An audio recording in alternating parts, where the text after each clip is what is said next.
everybody. If you don't know me, hi, I'm Emily. This is my second Twitch channel. I primarily do music streams over on my main channel, which you'll find linked in my About Me section. I am primarily a clarinet player. I do like clarinet practice streams over there. I started this channel so that I could do some game streaming for you all when I have the time, which right now is Wednesday and Thursday afternoon / early evening. Yes, let's get started. Today is going to be a side quest, side missions day.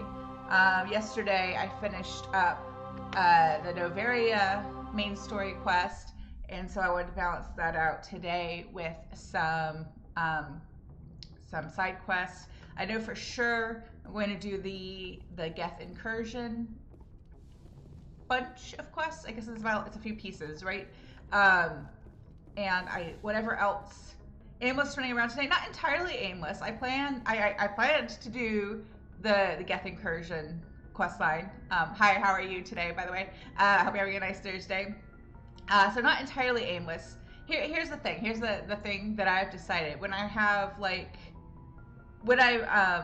gonna prepare a bit more for the main story legs of these streams to take a bit more time, because they just do. So I'm kind of gonna save those for I'm not gonna save them for specific streams. I'm just gonna make sure that I plan and I know when we're going to get to the main story moments, to make sure that I'm not starting them at the end of stream. I'll kind of start those at the beginning of stream as much as possible to make sure I complete the whole thing. But I'm going to balance out those streams from doing main quest, main storyline with some side quest.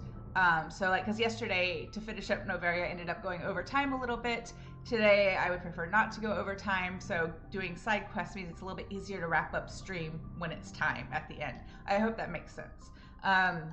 Because I just don't want to be that person. It drives me nuts to pause or save and quit in the middle of a main story mission, and so I don't want to do that. So to compensate, I'm gonna balance it out with some side quests where once we reach a natural ending point, it'll be easy to wrap up and quicker to wrap up. Good timing, Commander. We got a transmission coming in from the Citadel. Top priority. Sounds like I'm learning how to be a game streamer. Yeah, especially when I remember to unmute the microphone. Let's see. I'm so sorry, Retro. That sounds like something I would do. I would just be like, you know what, I'm done. This trash lives here now. Yeah, I'm so sorry that happened to you. That was kind of like the day I was having yesterday, and I'm so sorry that it passed to you. But I have for sure done stuff like that. I have for sure, especially in the kitchen, dropped food everywhere, and just looked at Andrew I can't, and he's like, I'll get it, and he cleans it up for me because he's so kind and so nice. But I've had those days. I'm really sorry that you're having that day. Is it the ambassador? It's not his signature. I think it's from the council. I'll patch it through to the comm room.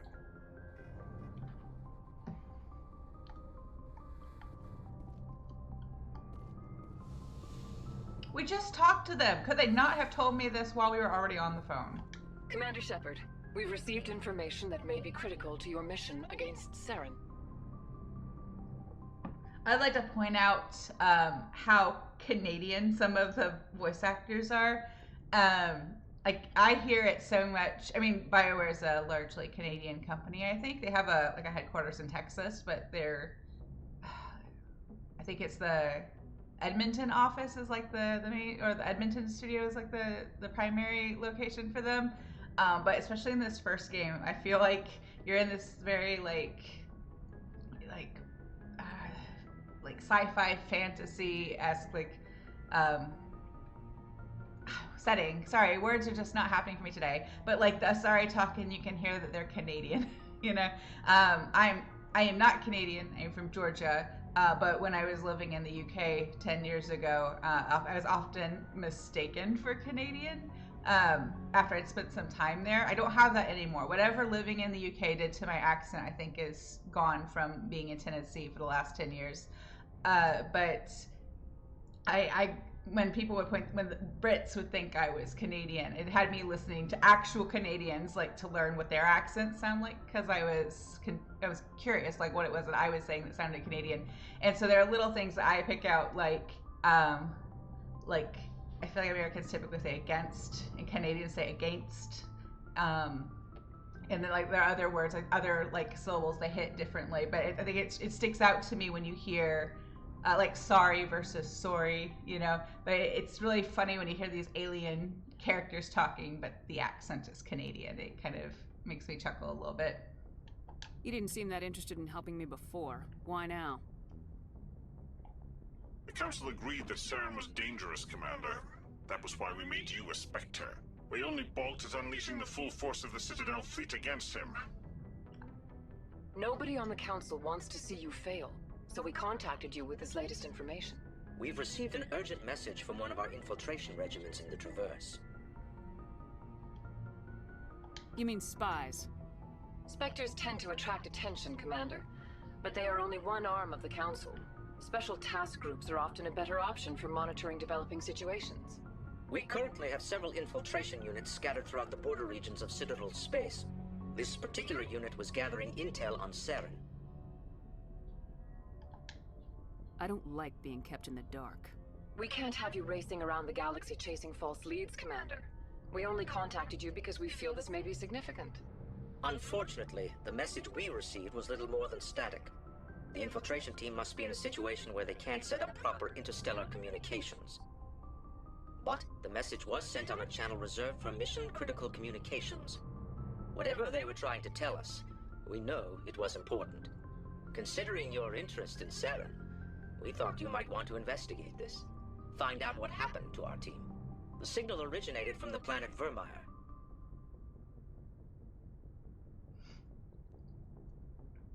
Horizon Forbidden West is your favorite RPG. Okay. No, that's I think that's a good opinion to have. I have not played either of the Horizon games yet. Since Zero Dawn is available on Steam now, I will eventually get it and play it on stream. I want to. I think I'm going to hold off until Forbidden West comes out on Steam, which is supposed to be like later this spring, I think, or sometime this year, and just get so I can get them both because I want to play them back to back. I'm sure. I know I'm going to enjoy them. I guess we could talk about this real quick, even in the middle of this conversation with the Council. In terms of other games I want to play, I don't plan to just do Mass Effect. Yeah, I've seen some of like the videos from both games, but the new one too, and it looks amazing.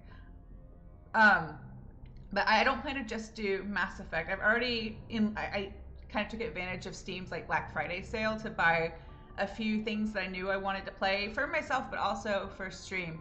And aside from the Mass Effect trilogy, I also grabbed the Dragon Age trilogy. I love those games. I'm kind of leaning towards doing those next. And I also grabbed the Witcher trilogy. But I'm not going to play The Witcher just yet because I want to read the books first. I've somehow avoided being like spoiled on most of that story and most of that series. I've seen like bits and pieces of like game footage and stuff, but I've not watched the show, and I know like character names, and that's it.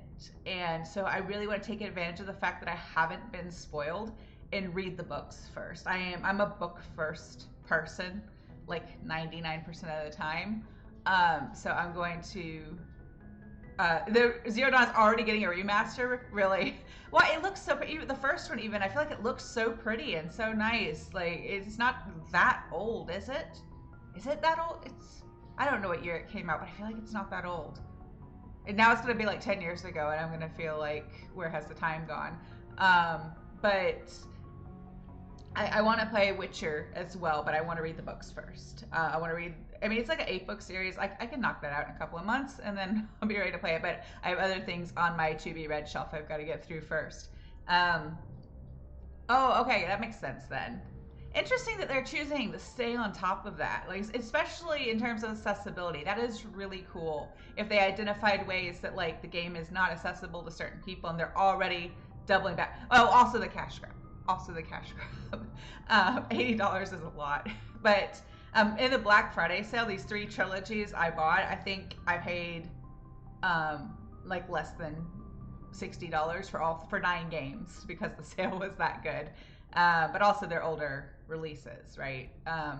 But anyway, just to give you all a heads up, I will not only ever stream Mass Effect. Once we do, I'm going to do one game at a time. So once we finish the Mass Effect trilogy, I'm leaning towards Dragon Age, because again, I've played it before. I still don't feel quite ready to play another.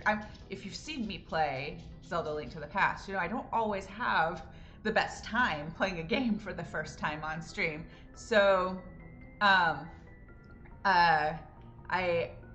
think I want to play another series that I'm fairly familiar with, but we might make it interesting, like do something different. With Dragon Age, I'm less committed to one certain play style. Like Mass Effect, my character is always kind of more or less the same in terms of like morality alignment, and I make more or less the same choices. Dragon Age, I don't quite have the same feelings about, so I'm more open to like doing random things and different things. So I feel like that could be fun to play with you all on stream, and then like have it be a little bit more open. Like I could take your opinion on what to do, and maybe chat can help guide the playthrough, something like that. I think it could be a lot of fun. Anyway, you won't repeat what you said on YouTube comments about it had 2 to 3 bad words. Don't worry. Here, the rule for this channel is let's keep it PG-13, so no excessive cursing. You know, no raging. But you can rage, just like without letting your language get, you know, way out of hand. But that being said, like I believe I set the auto mod to like be more relaxed in terms of just like generic, let's call it non-offensive cursing that is not directly or is not directed at a specific sort of person and is not derogatory. I think that should make sense to everybody. Think more like the exclamation type. The generic exclamation type cursing is permissible, and that's mostly because that is bound to happen from me at some point. I still feel sometimes like I'm on my main channel, and I try to keep it, and I find myself like stopping myself from saying anything that I wouldn't allow on the main channel. But here we can be a little bit more relaxed. I'll look into it. The Council prefers not to become involved in the specifics of Spectre activities. We only want you to be aware of all your options, including Vermeer. Good luck, Commander Shepard. We will keep you advised if we learn anything else. We won't be going to Vermeer until we do everything else. Hang on a second, there's a dog came in here and she can't get to her bed because I'm blocking it. Heidi, come here. Come on. There you go. I had to get her another bed for under my desk because she's been spending so much time up here when I stream and practice and stuff. And she forgot where it was for a second. She was just kind of wandering around like looking for it, but now she's good. But yeah, I got her another special bed for this room because apparently she's that dog who needs one special bed just for her in each room. I mean, to be fair, she's only got 2. One downstairs in the living room and the one up here, but yeah, I think she likes this one. I don't think you all will ever see her on stream unless she walks like right here. She's kind of figured out how to like get under this desk without going over here. So she kind of just, like she walked over here, like looked at me like, why are you blocking my bed? And then went to stand in the corner and look at me all sad. So I had to move her bed over so she could get to it. I wish you could see her. She's pretty cute, but she definitely is a dog who does not enjoy being on camera. She hates when I take pictures of her. I kind of have to sneak up on her to get good pictures of her. So after Noveria, we didn't talk to anybody. So let's make the rounds and talk to the crew. I don't think Presley has anything new to say. Nope. Carry on, Presley. Yes, ma'am. And we'll just check in with everybody, and then we'll start side quests, because I don't remember if we've picked up Garrus' side quest from him, or his little, like, personal quest. I don't think we have, so we need to talk to him and pick that up. Oh, there it is. No, we did. We did get it. I don't think Why Joker am I has glad to be off of Noveria? I don't know which was worse, the cold or the corporations. One will freeze your balls off, the other will sell them out from under you.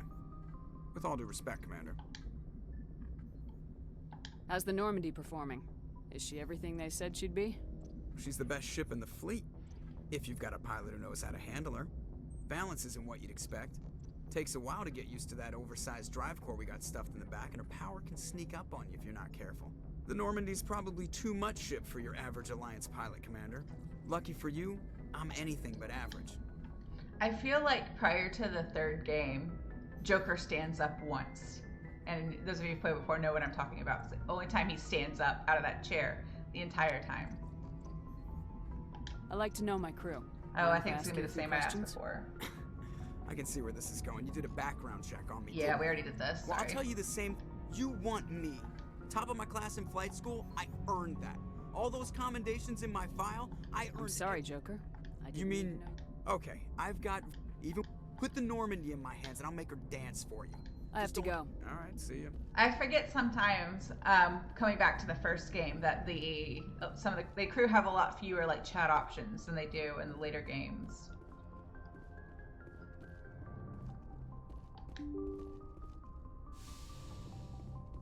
Yeah, Joker doesn't. You don't see Joker take any shore leave until the third game, and he doesn't even stand up until the second game. You see him standing up. No, that's true. You see him standing up in the beginning of the second game, and then later, and that's it.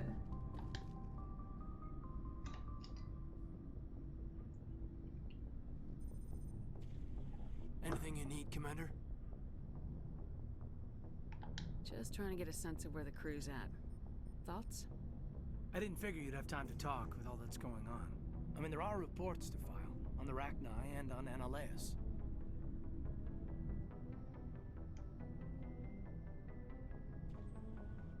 All in triplicate, I'm sure. Did you want to see me? I'm just looking for an ear. The debriefing wasn't the right place to say how ridiculous this is. Seems like every other race in the galaxy is wrapped up in their own problems. They don't want to see what's coming.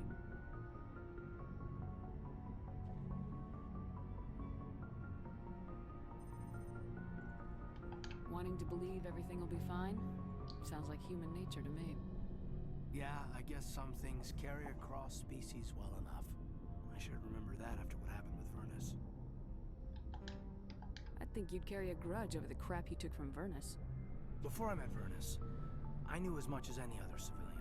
Aliens were weird, superior, and tried to tell us what to do. I mean, it's only been 26 years since first contact. That's not a lot of time to understand them. It was Vernus who made me see how human aliens are. They're not different or special. They're jerks and saints, just like us.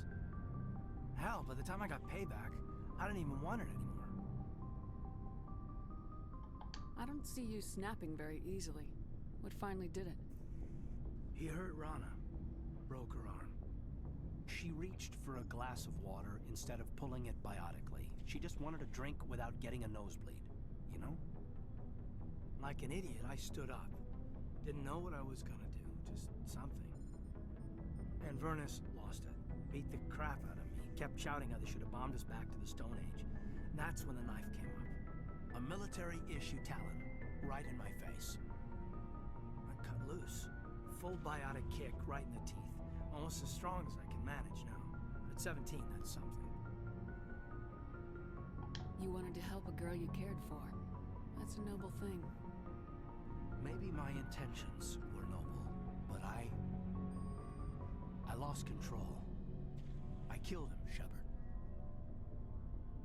Snapped his neck. They probably could have saved him if they got him to an infirmary quick enough. But they didn't. Caused a stir when they shipped him home. Bot training was shut down. Kinetics folded a couple of years later. So, yeah, maybe I hated that Turian. I mean, if one ass was enough to judge a whole race, I'd hate humans too. I want to know you're on our side, whatever needs to be done.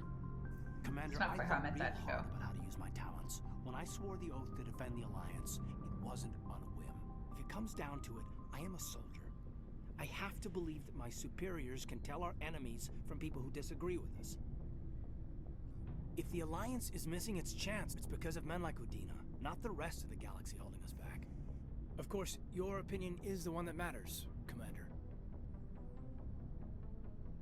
It's so hard talking with him if you don't want to romance him. It's really hard to be like polite and kind without him assuming you're into him. It's really frustrating. You're free to believe whatever you want, Lieutenant. Just follow orders. Yes, ma'am. I should return to my duties now. Commander? What's your opinion on the last mission? Killing Saren's, what was Benezi anyway? Second in command? Advisor? Anyway, it should set him back a bit. I'm sure Dr. Tassoni's hurting, though. Poor kid. Having to kill her own mom. Any opinion on the Rachni?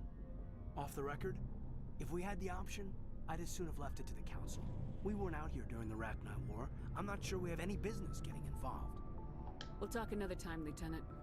Commander?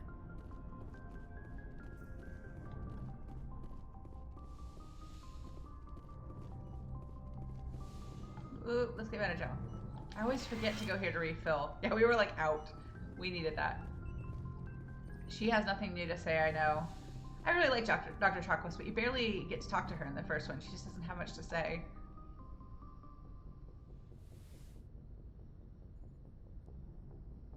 If you are here to talk about Benezia's death, you need not bother. She brought it upon herself. In the end, maybe she's better off now. Maybe. She was a good person once, before she was twisted by Sovereign's power. Better to remember her as she used to be. The best of your mother lives on in you. Her determination, her intelligence, her strength. That is kind of you to say. I appreciate your concern, but I am fine. Benezia chose her path, just as I have chosen mine. I am with you until the end, Shepard. Tell me about yourself, Liara. Me? I am afraid I am not very interesting, Commander. I spend most of my time on remote digs, unearthing mundane items buried in long-forgotten Prothean ruins. You must enjoy something about it. I love my work.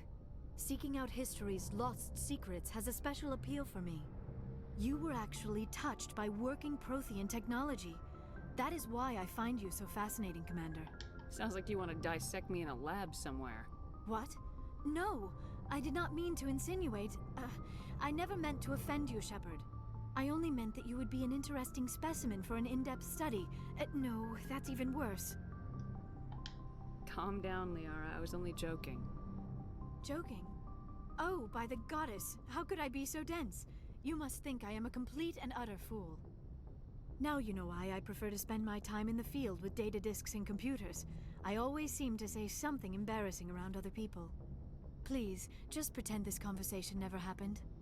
I feel like Liara's little moment there is very relatable. I feel like most of us have been in a situation where, like, social anxiety was a thing, and, like, someone's joking, you totally misinterpret it as being serious, and then they have a little bit of a laugh at your expense for thinking they were serious. I've definitely been there. Like, if I'm already anxious or nervous about something else, I will just miss somebody else's, like, humor. Totally different, like, if it's like a chill situation and I don't feel anxious at all, but, like, I've definitely been there, so I kind of feel for her in that moment. Do you know why Benezia joined up with Saren? Benezia was swept up in events beyond her control and lost herself. She fell under the spell of indoctrination and became part of the very thing she wanted to stop. But I will remember and honor how she lived, not how she died. My mother was strong, kind, and beautiful, and now she is gone. Are you gonna be okay? You are kind to ask, Shepard. I do miss her, and I grieve for what happened to her. But I will not let my grief interfere with what we are trying to accomplish. I'd like to know more about the Asari. We were the first species to discover the Citadel. We were instrumental in forming the Council, and we always strive to be the voice of peaceful cooperation in galactic disputes. My people believe we are all part of a single galactic community. Each species contributes something to the greater whole. Although we seek to understand other species, it seems few of them seek to understand us. The galaxy is filled with rumors and misinformation about my people. Hi, Draco, Lucian, how are you today? Is indoctrination explained further in the game? Yes. And no. There's like an aspect of it that is always kind of like left ambiguous, but without spoilers. It does, like, the mechanics behind it get explained a little bit in breadcrumbs kind of along the way. It's not, the characters in the game never seem to fully understand it, so, like, neither do we, if that makes sense. You haven't played this game in years? Yeah, I feel like I don't know if I'm in the minority or not, or just a separate group where I always like come back to this game. I play this game like,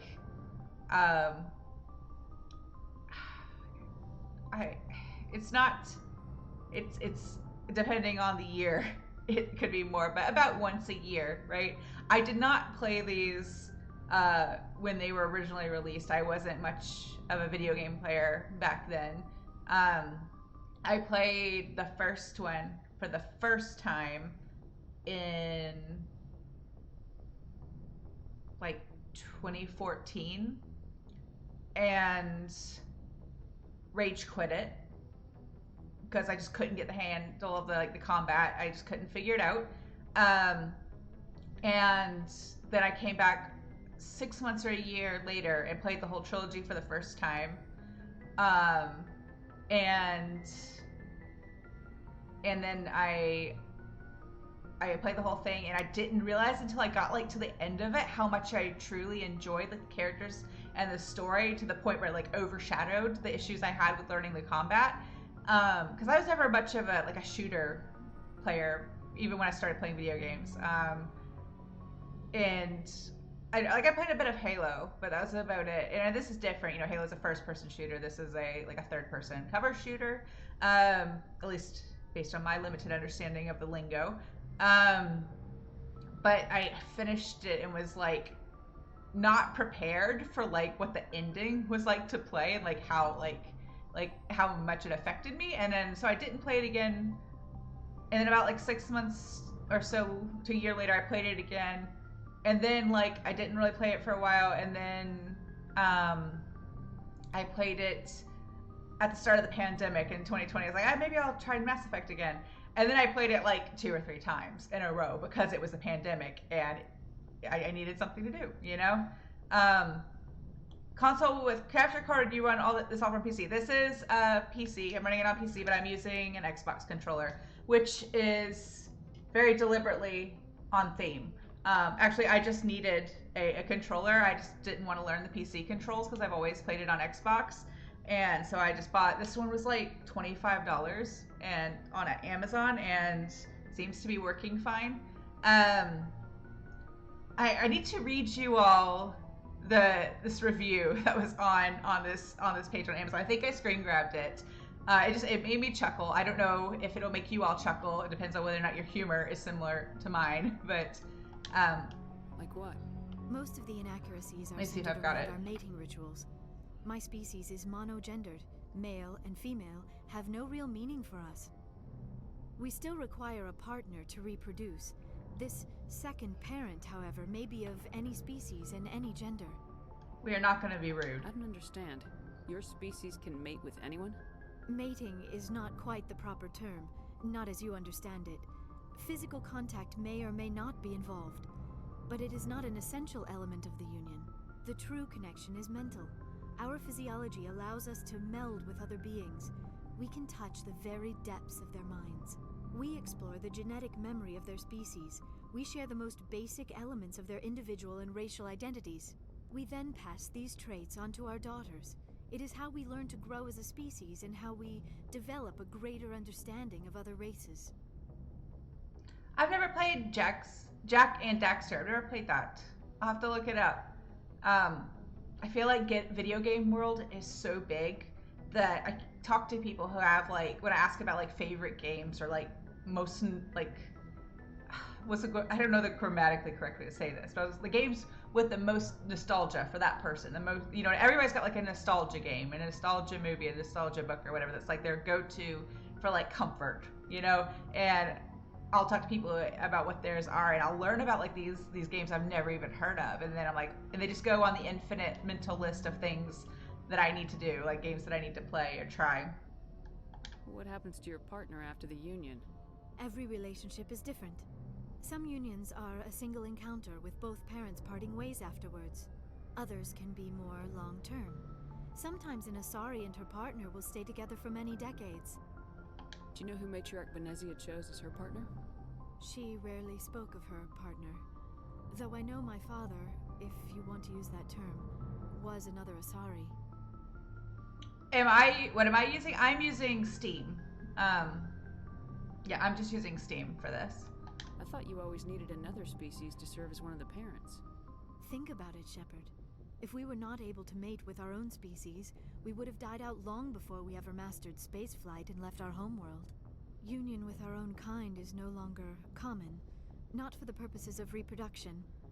Most Asari believe it weakens our species. Asari daughters inherit racial traits from the father species. If both parents are Asari, then nothing has been gained, or so conventional wisdom would hold. I am what is sometimes called a pureblood.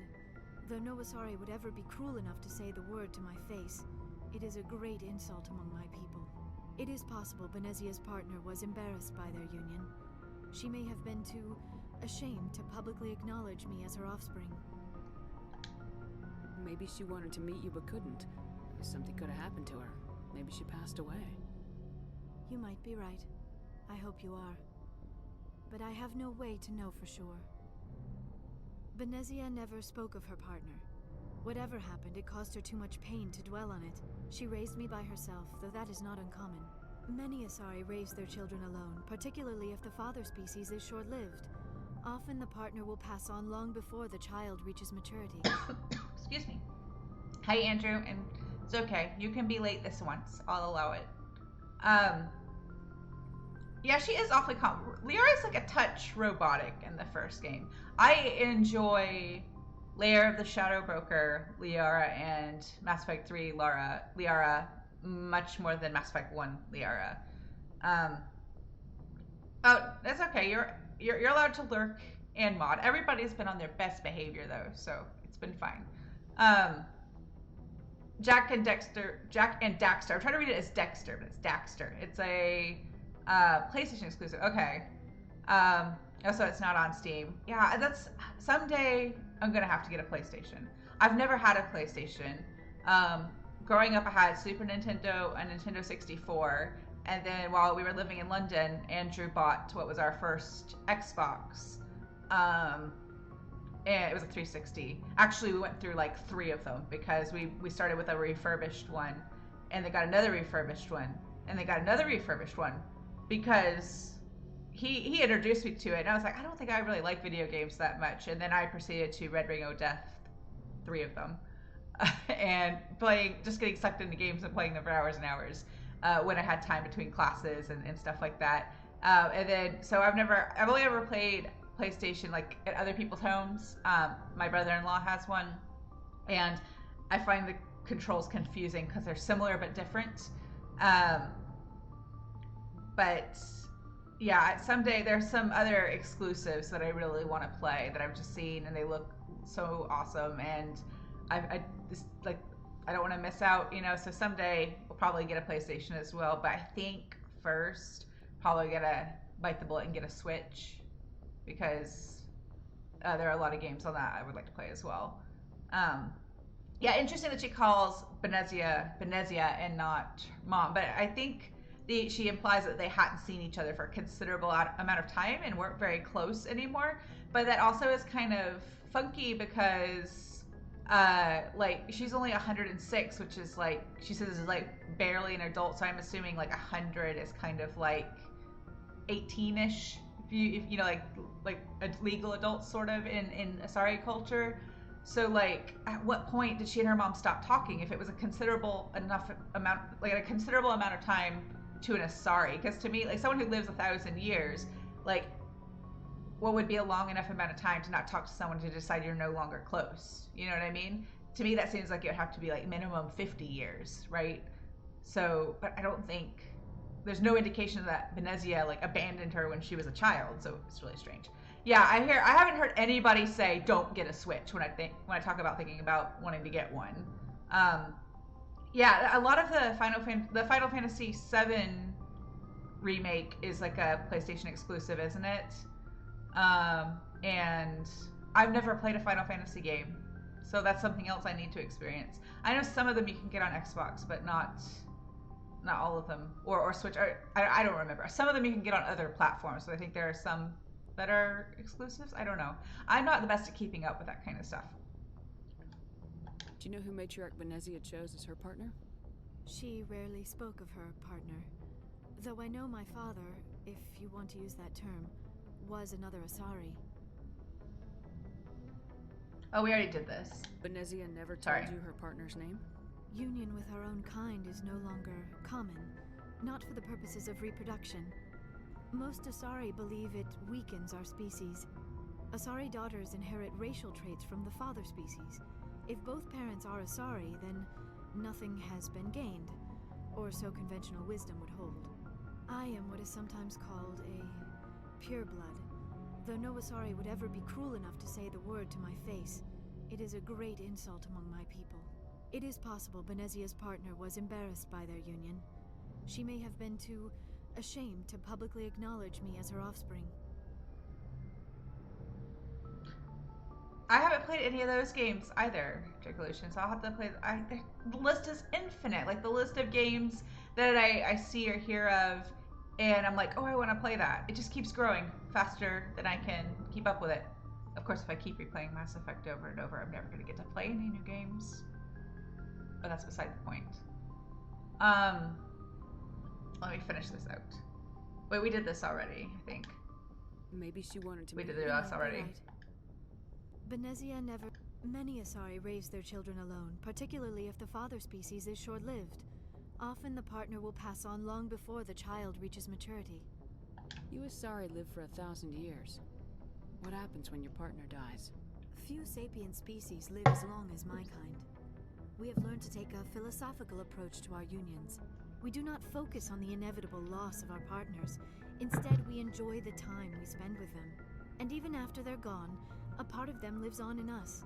The union is a connection that transcends both time and space. Yeah, I think I would probably enjoy those then. I do gravitate towards, like, RPGs. I really enjoy an engrossing story. I like the combat to be, like, the right amount of challenging, too. I don't mind combat. I don't mind puzzles. I don't mind any of that kind of stuff. I like the world and the story to be engrossing. I have to, like, especially if it's going to be challenging, the combat, the puzzles, whatever, I need to have stakes I care about. Therefore, the story has to be good. Okay, let's see. I think we're good now. I should go. Goodbye, Shepard. So let me read you. I want to read you all this review that someone posted. I meant to do this like in the first stream, and I forgot about it because I don't think I even showed you on my cool controller until like the second or third stream. But I want to shout out to Cam on Amazon who wrote this review.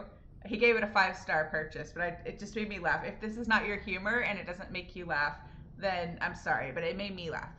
So Cam says that this review of this N7 Xbox controller, or USB Xbox controller, is titled, "I Hate Rocket League."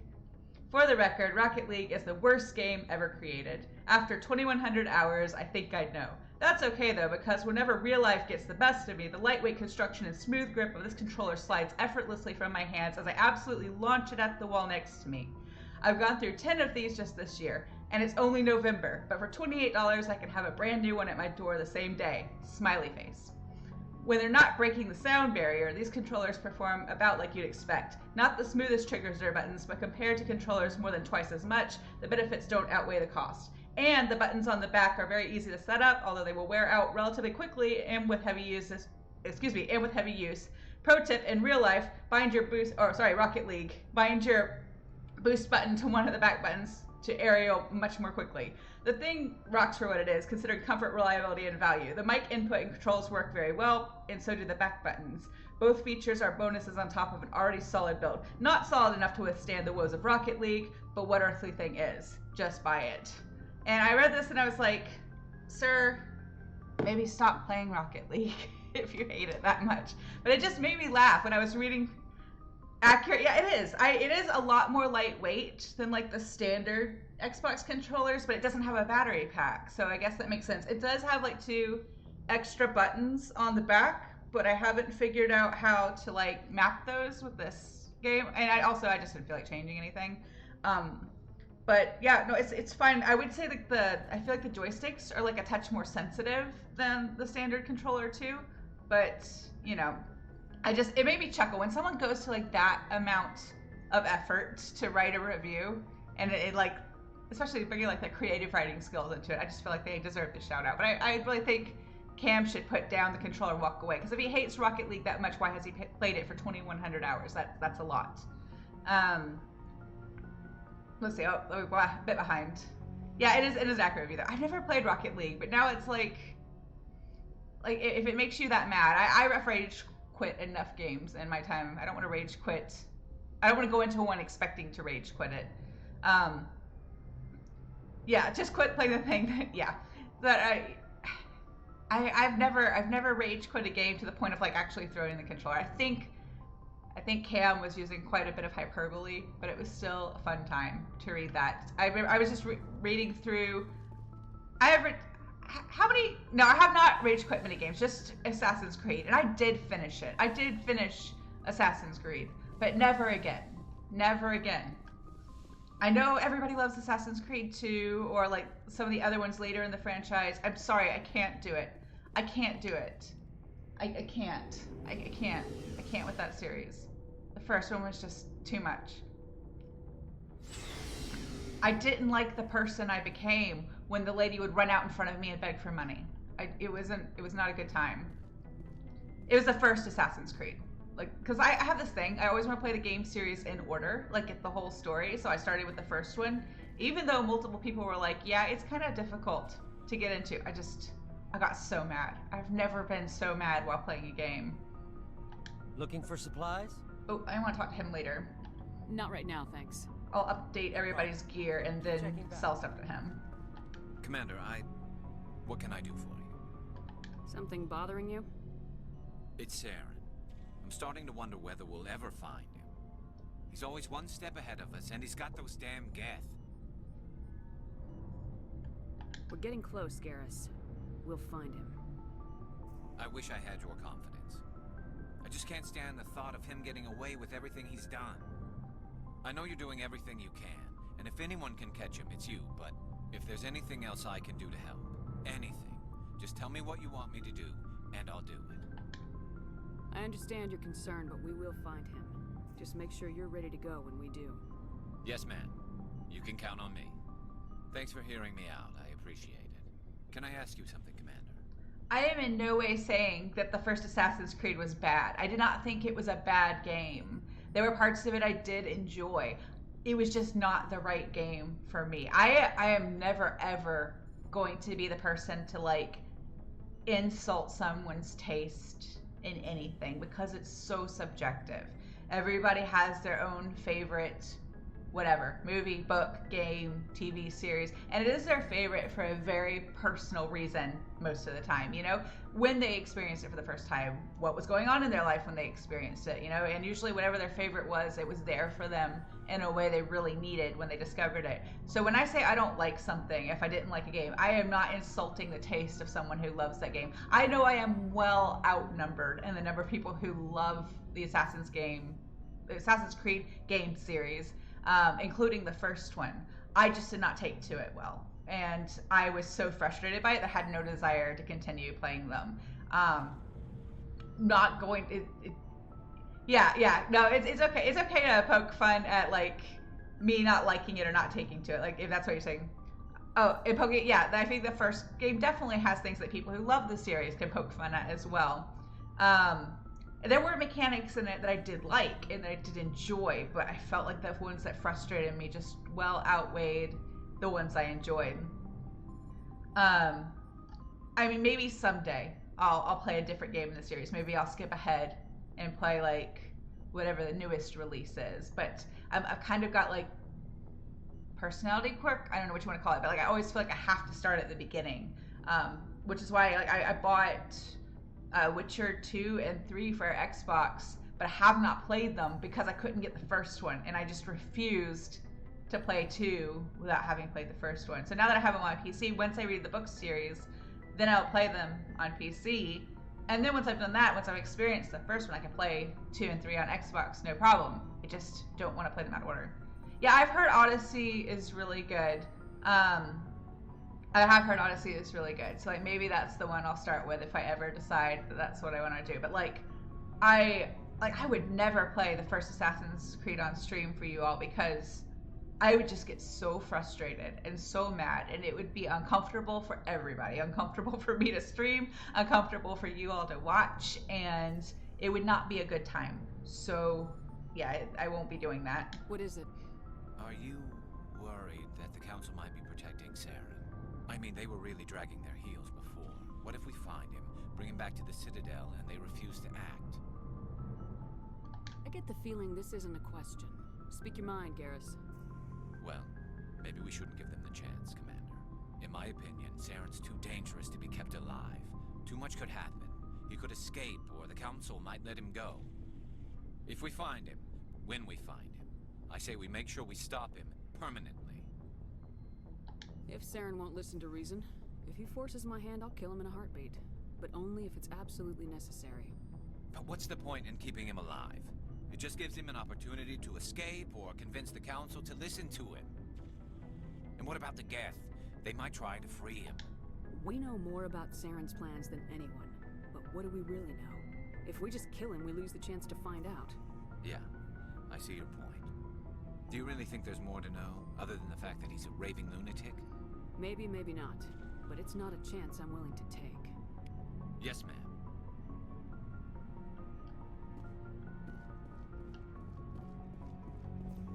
Commander? I was just thinking, first game, Garrus is just so eager to do good things, to do good, but he is not a fan of the rules. And I really like how he kind of mellows, like sort of how you as Shepard interact with him can impact the way he responds to things. So I feel like most of it is just his own journey, you know, and he's such an interesting character. But he goes from he's a cop, but why? Because he doesn't like doing things by the book. You know, I guess you learn his dad is a cop, so maybe it's that's why.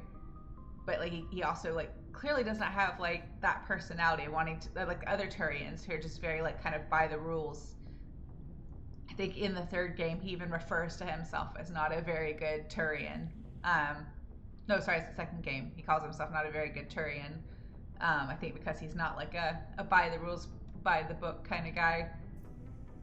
I have read the comics. One of the comics is kind of a backstory, little bit for Garrus. If you haven't read the comics, I do recommend them. I think they're a fun read. My biggest criticism of them would be that there's a lot of male gaze on the female characters. I do acknowledge that when the first ones were created, they're kind of products of their time, but it hasn't aged super well.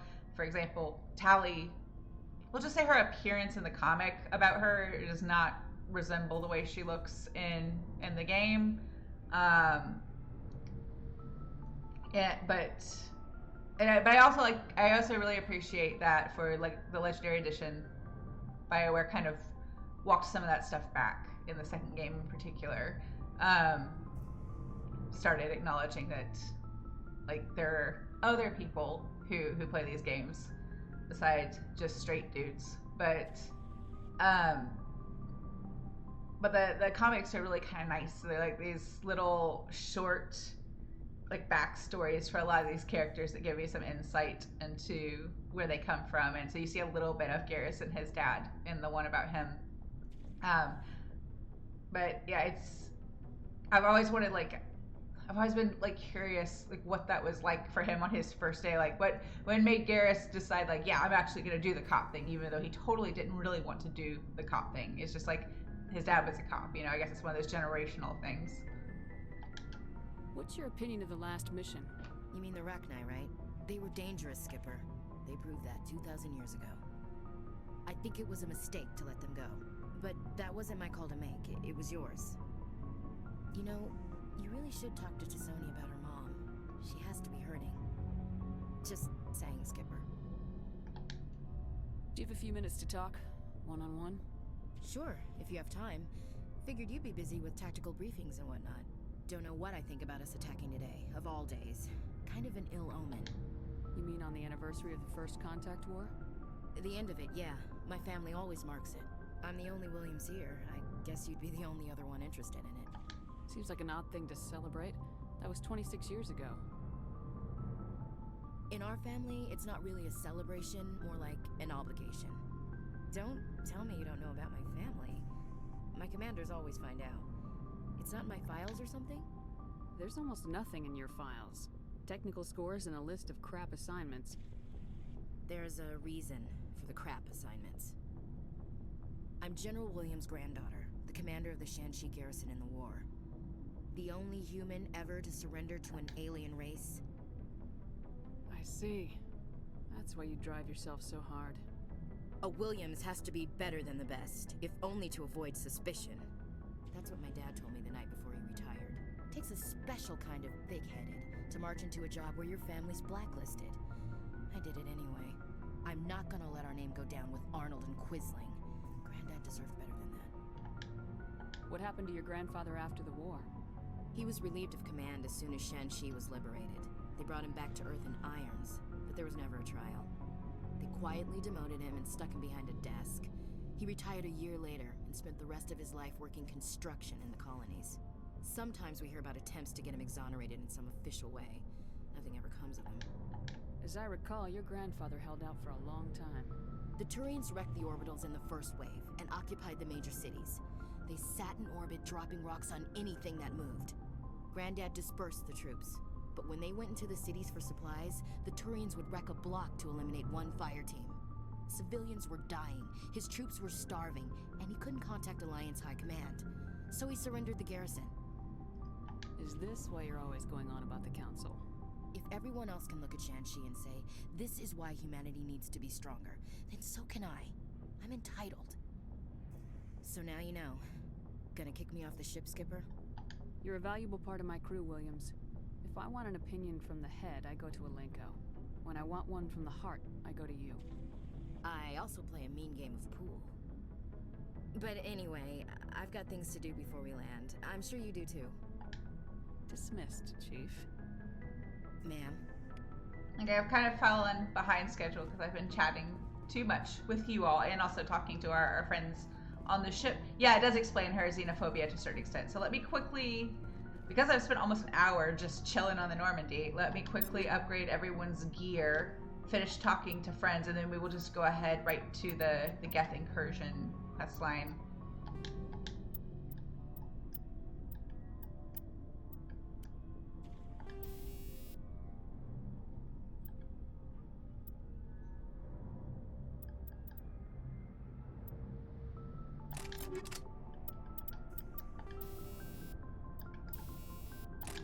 Try and do this as quickly as possible.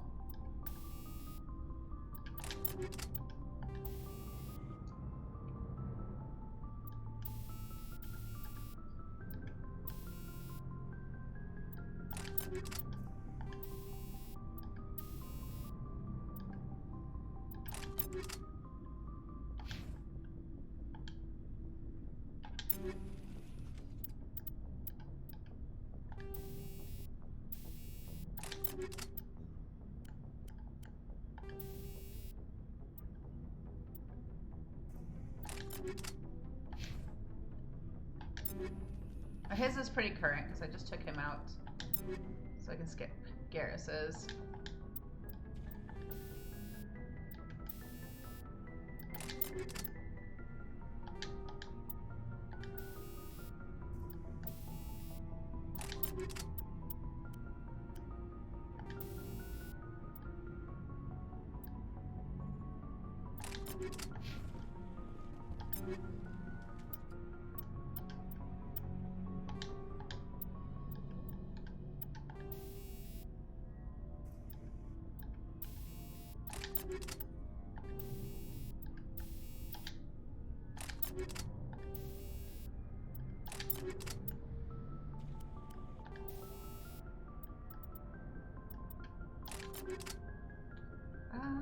There, and we did Liara's before. She was out with us. Let me talk to Rex.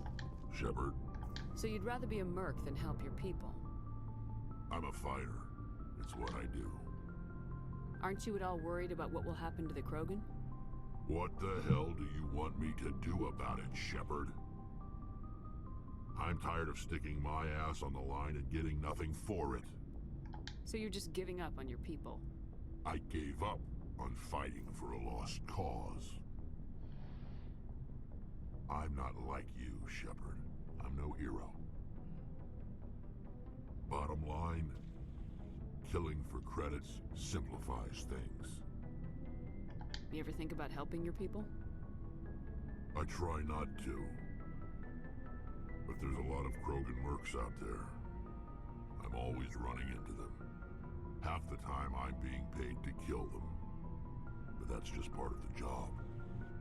You don't get to pick who your enemies are. I think we did all So those long, before. Rex. Shepard. Let me go say hi to Tali real fast, and then we will go fight some Geth. I got stuck for a second.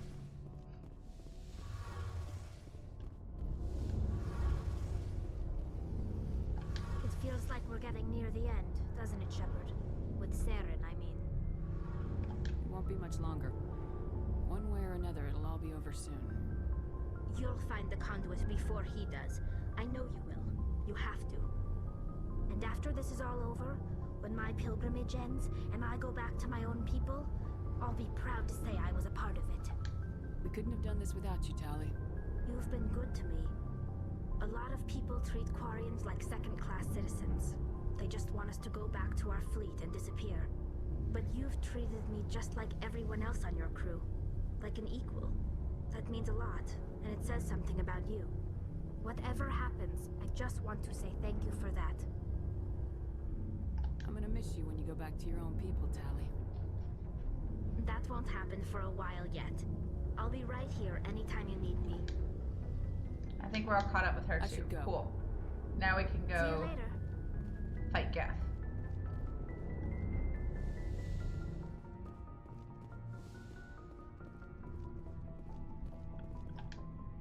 I didn't sell my stuff. I'll do that later. I've spent too long on this ship. It's time to go do something. Like parents say, go play outside. It's time to go play outside. We've been inside too long.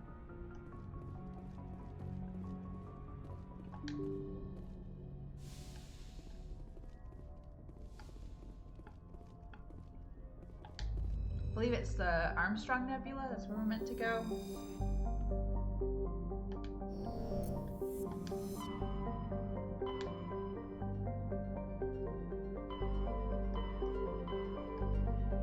There it is. Message coming in from the brass at Arcturus. Patching it through. Normandy? Admiral Hackett here. We're getting reports of a marked increase in Geth activity in the Skyllian Verge. Surveillance drones have identified Geth outposts on 4 different planets in the Armstrong cluster. We need someone to take them out. We have any idea what they're after? Hard to say. They may be just gathering intel on us. Or maybe they're setting up staging grounds for hit-and-run attacks on human colonies. It could be the first wave of an invasion. Let's hope not. We need someone to investigate this, Shepard. Finding Saren is still your top priority, but you've got experience fighting the Geth. You're the logical choice to take out these outposts. We're transmitting all the locations of known Geth outposts in the Armstrong cluster to the Normandy now. Admiral Hackett out. I love how Hackett keeps calling. He's like, hi, me again. Got more jobs for you. Or can you please go pick this up? Or go stop this? It's not quite as bad as like Halo 3, where you really spent the entire game finding people parking spots. And can you clear this area so we can land? Is like the entire game. It's actually not. I actually really enjoyed that game, but after I played it the first couple of times, I was like, this whole game is just finding them places to land. Just finding the parking spots. Just clearing the area.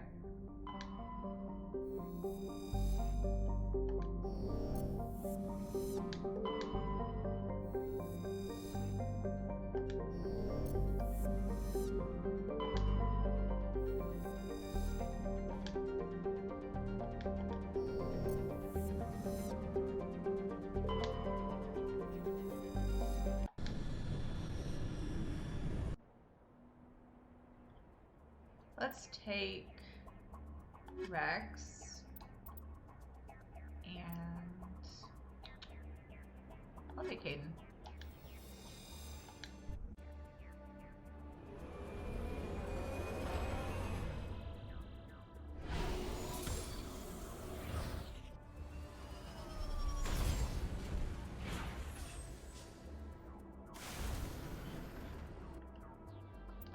Oh, I have points to distribute.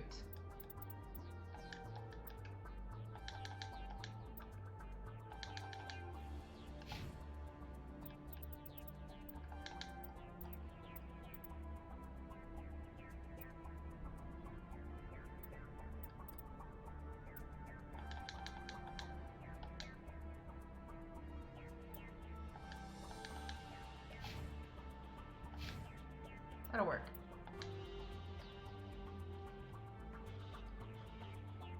Let's take care of these two things first. Wait, and a save, just in case.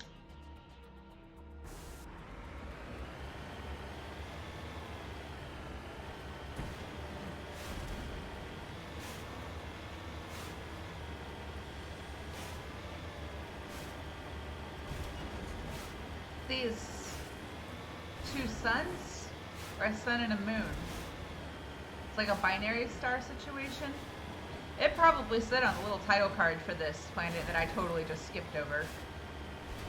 Like I've said before, I don't think I've said it recently, but if you ever want me to read any of the little things that pop up, just let me know. I'm not going to stop and read every codex, or every, like, quest explanation, but if you want me to, just ask, and I will.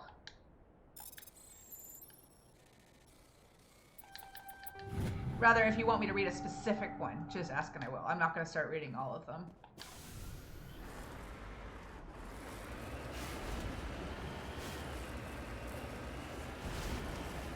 Not into the specific planet lore. It's not that I'm not. I tend to look that up, like, when I'm not in the middle of playing, if that makes sense. Or, like, I'll pick random ones when I'm playing and actually read them, but I don't sit and read every single one. I feel like most of the information at this point I've kind of absorbed. But, you know, every now and then one pops up and it catches my eye and I read it and find something interesting. But, no. No, flip. I did it wrong. Wasn't a good flip. Wait, I'm like driving on top of it? No, I haven't gotten close enough. Wait, where is it? I ran over it. There it is. Like ancient debris and I just run over it.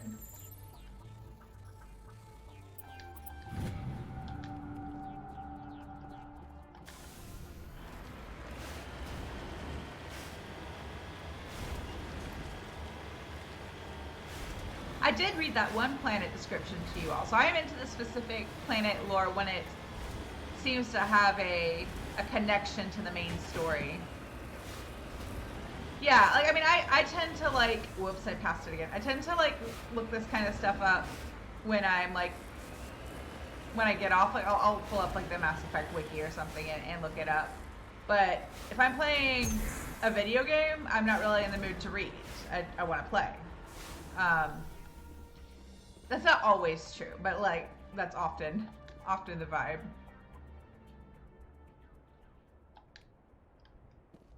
But there's a lot of stuff. There's a lot of little things to read in this one if you want to. But I find for stream, I feel like it would just slow things down too much.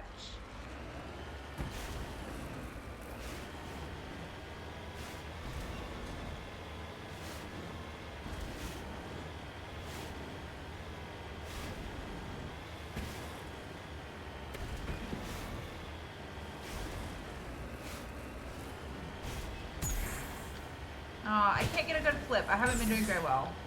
I think I'm trying to jump too soon. I'm not getting a good flip.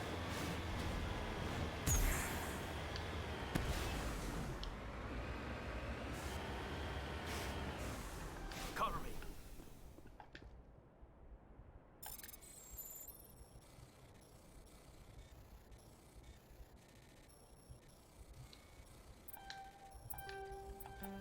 Oh, I messed it up. I was so close. There we go. Ooh, I got better grenades.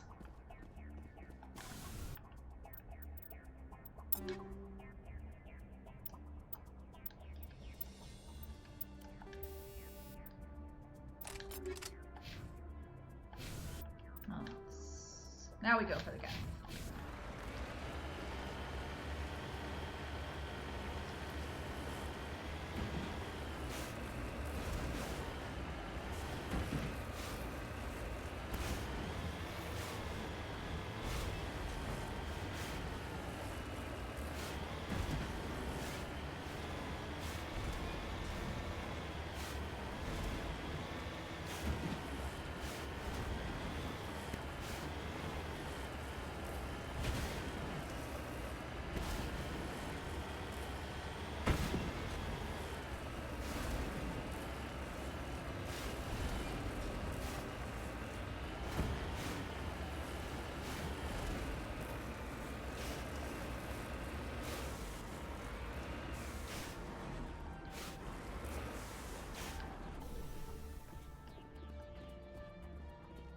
Beryllium. Isn't it beryllium that they use to power the spacecraft in Galaxy Quest?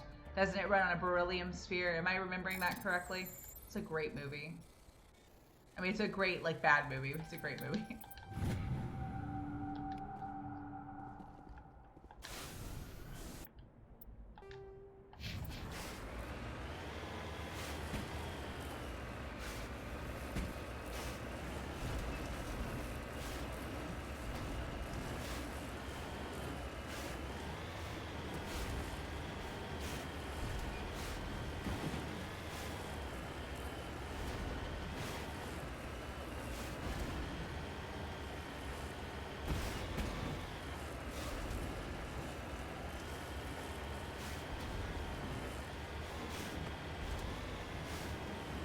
More minerals. Actually, we're getting close to the Geth. I'm gonna save again. Nope, that's the wrong thing. Save. Just in case. Some of the Geth you fight as a part of this. Yes. Okay, so I'm not misremembering that. I haven't seen that movie in a while. It's a great movie, though.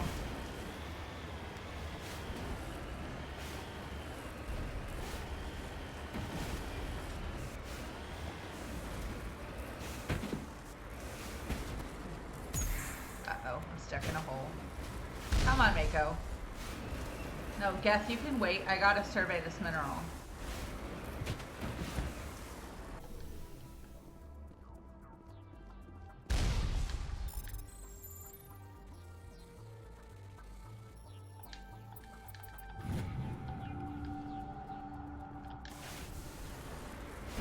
Alright, now we can deal with the Geth. You're being awfully impatient. What's the... I think this is the best way. Yeah, this is the best way to go.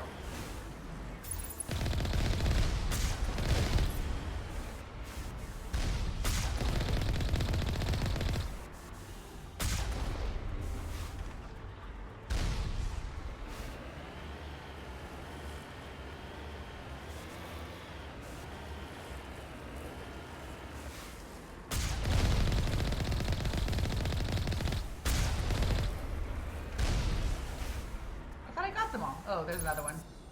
So I kind of cheated and hiked my way up like the wrong side of the hill, mountain.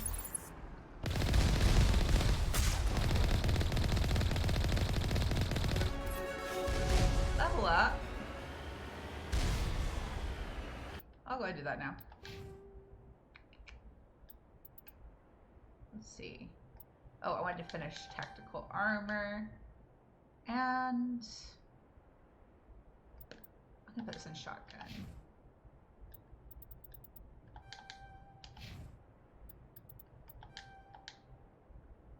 Let's also do throw for him.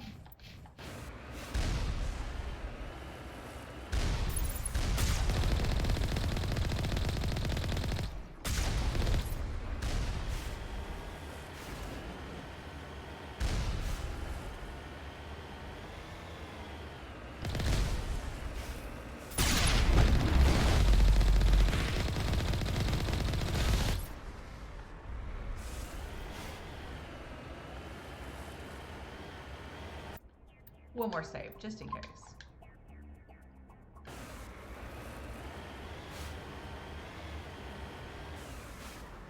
Oh, this way.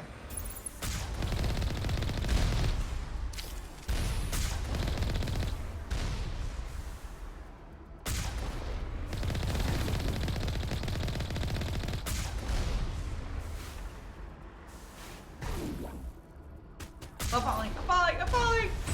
Oh, poor Mako. Go back.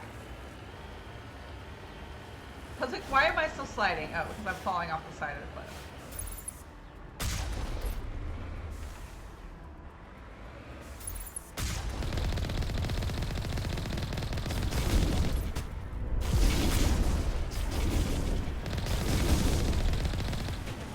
Die. Or get knocked over in a very anticlimactic fashion. Or get stuck to the Mako. That works too. Get off. That's rude. Get off. Get off. Thank you.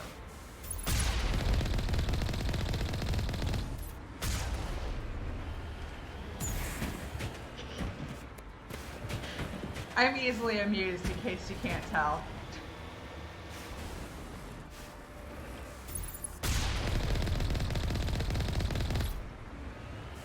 Oops, wrong way. Oh no, falling. Go back, go back. Oh, I wish I could shoot sideways like that. It's a little unfair how the Colossi can just like shoot like from not the laser.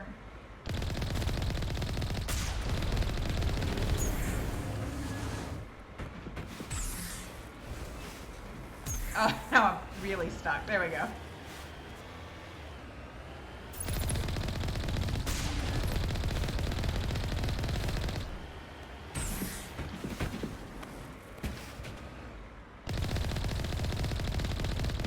Three more of these outposts left to clear out. This should be fun.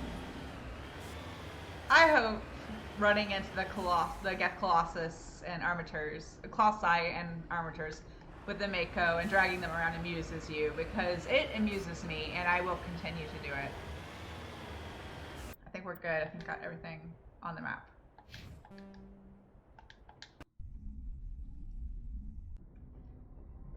Not that time, no. I should have tried to epic jump off that cliff, but I'm trying to make up for lost time. I spent way too much time chatting to crew at the start of stream, and I want to actually make some progress with these side missions.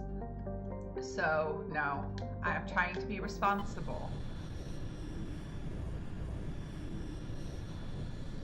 My headcanon has always been that after abusing the privilege in the first game, Shepard just gets her driving privileges taken away from her.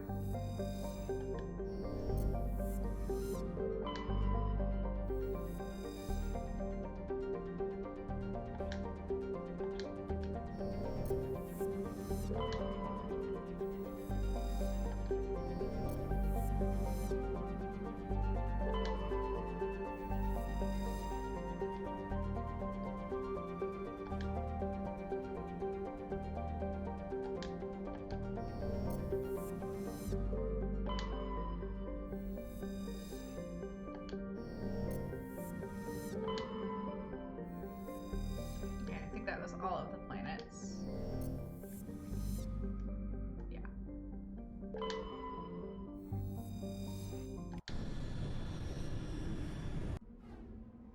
Let's take Ashley and Tali.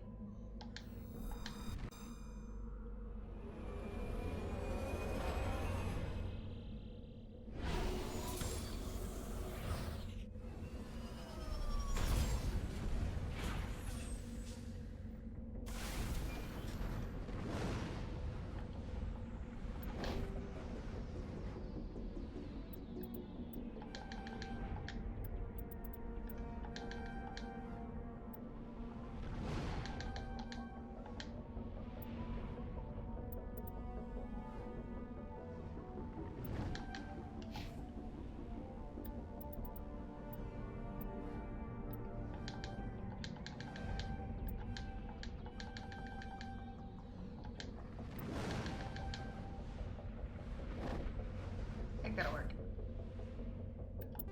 And a save. Let's see.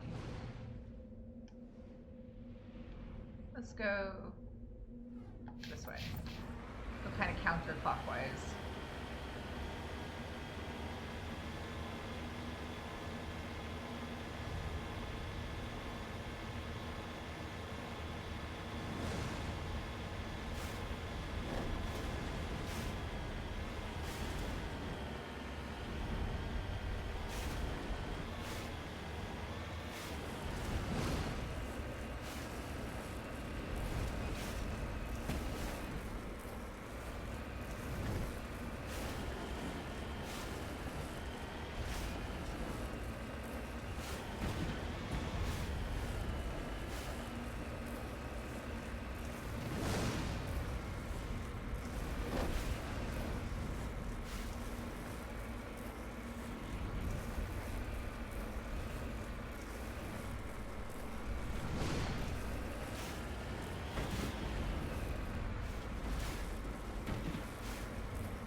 Maybe didn't pick the best route, but it's fine. Come on.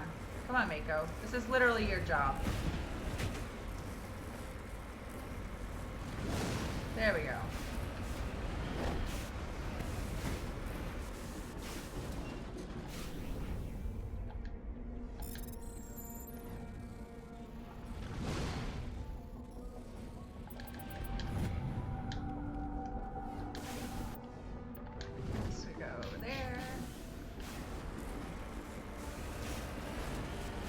I'll try to work in at least one epic jump on this planet. This one's not going to be epic. This is going to be more like just me falling over. Come on, Mako. Don't fall.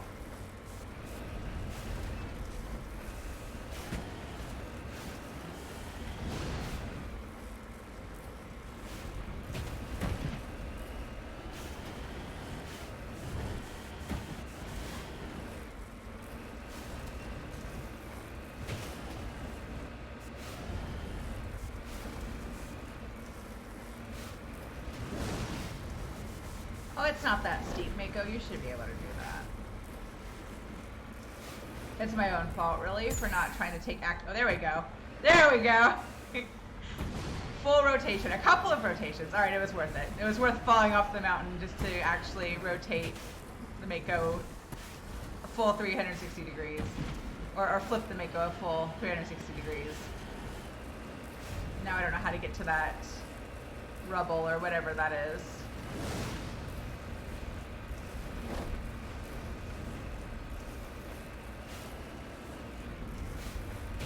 I hope poor Ashley and Tali remembered to take their Dramamine before getting in the Mako. You're a beast. Okay, good.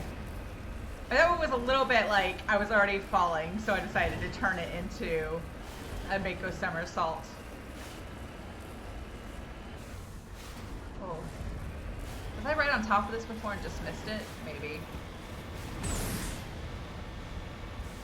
It's not bad. That one wasn't quite as good, but that one wasn't bad.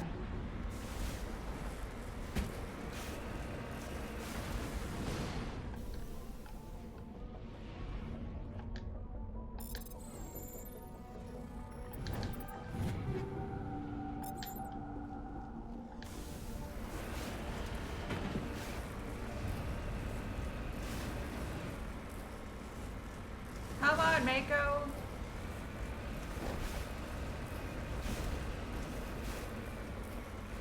Oh, I didn't even look at the map. We got one more. Hang on. Anomalous signal. That was like, that word was too difficult for me for a second. Anomalous. Although to be fair, I don't think that's a word I've said very often or at all.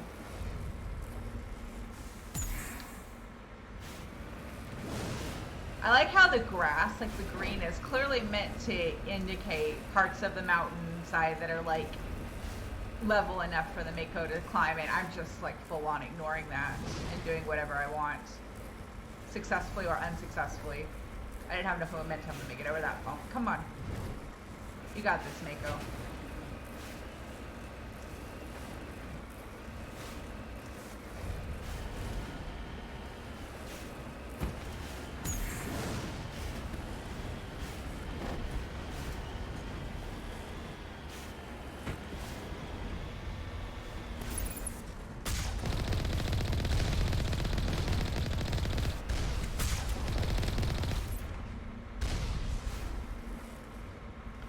Driving backwards. That was my mistake.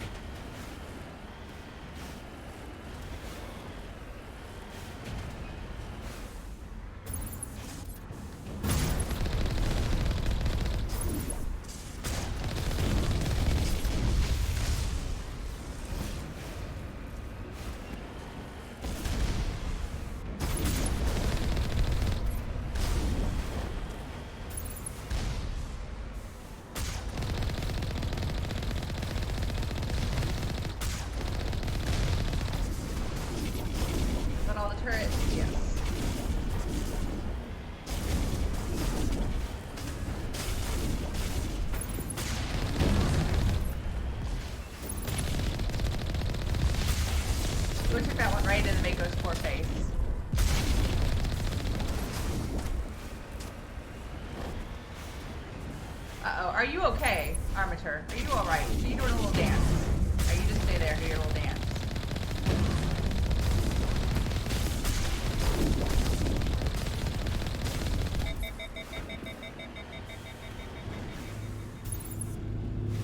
You alright? You alright? Of course, have little Armature. Oh, he's still stuck.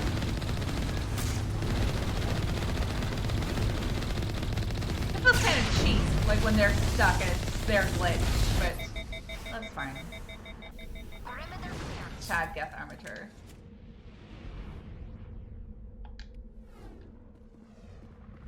Okay, we have one more spot. Right? Or did we get them all? Oh no, we haven't gotten to the Geth outpost yet.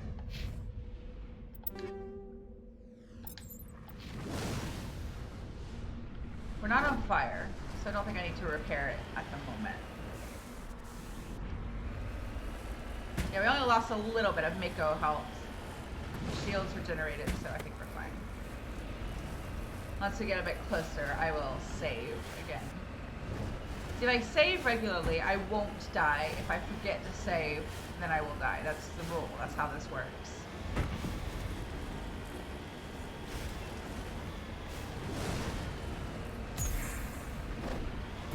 Aw, almost.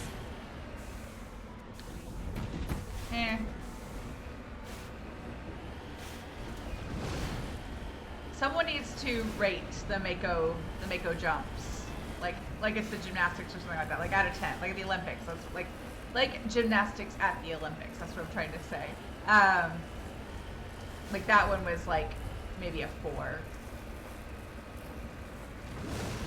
The 2 somersaults one was like a 9. It was good, but it was unplanned, so not as good as it could have been.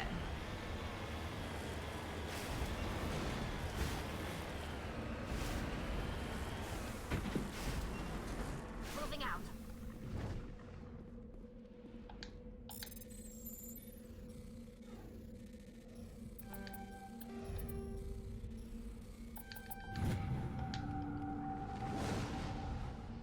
It's all about the landing. Actually, for me, it's not so much about the landing as it is about like the air time. How many like flips can I fit into one jump? Do I make a full flip, like a full 360-degree rotation? That is the goal. Because the game does its best to stop you from doing that. I picked the wrong way to go again. It's okay. We'll make it. Hi, Barry. I'm doing well. How are you today? I hope you've had a nice Thursday.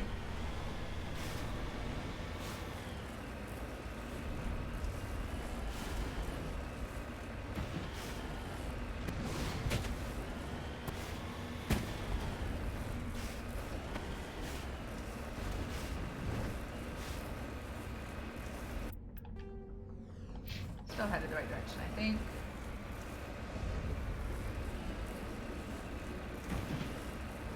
I just got done with the orchestra. That's nice. I hope you had a good orchestra rehearsal. Excuse me. When I was in college, we had orchestra typically always at the end of the day. And since that was my favorite, playing orchestra was always my favorite. It was always the best way to end the day. Even if the day had been long and tiring, like, especially when we were playing really good rep, orchestra was always just a nice way to kind of like end the day before doing like hours and hours of homework or practice, so the day wasn't really over, was it? Audition was fine. We're gonna talk about it on stream tomorrow. I'm gonna have like a little post-audition chat as part of stream on the main channel tomorrow. I don't want to step on tomorrow's stream content by talking about it today, but we'll for sure talk about it tomorrow.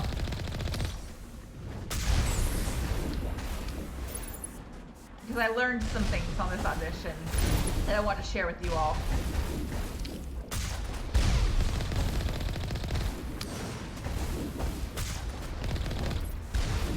Okay, the one with the rocket needs to go. I keep missing. There we go. Whoa, that's a lot of rockets. Am I on fire yet? No.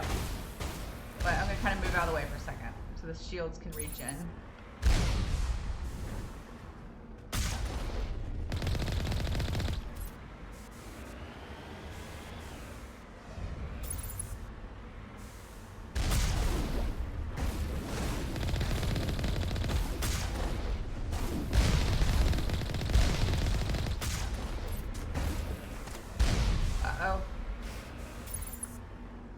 There are more of the rockets than I thought. I thought there were more snipers and fewer rockets. Like there are more rockets and fewer snipers.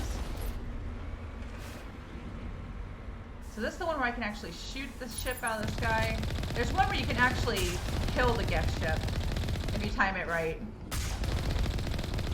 Maybe this is the one.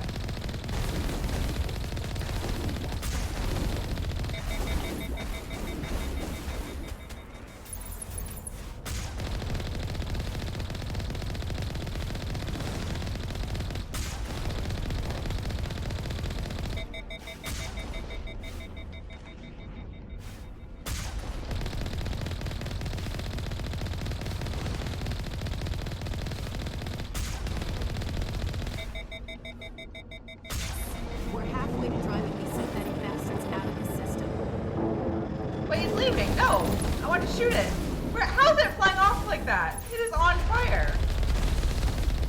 I guess that took too long. That ship was not okay. I don't know how it's going to make it anywhere on fire the way it was, but oh well. That's okay. No worries, Barry. You were never expected to be here. I am always happy to see you all, but like I want you here when you all can be here and want to be here. You never have to be here. I just appreciate having you all here and having your support. I think that's everything. Yes. Got more equipment though. Let me go ahead and check Shepard's. I'm not going to do everybody's. Okay, I really want these hammerhead rounds. Why do they keep disappearing? Please leave the hammerhead rounds in my shotgun. Thank you.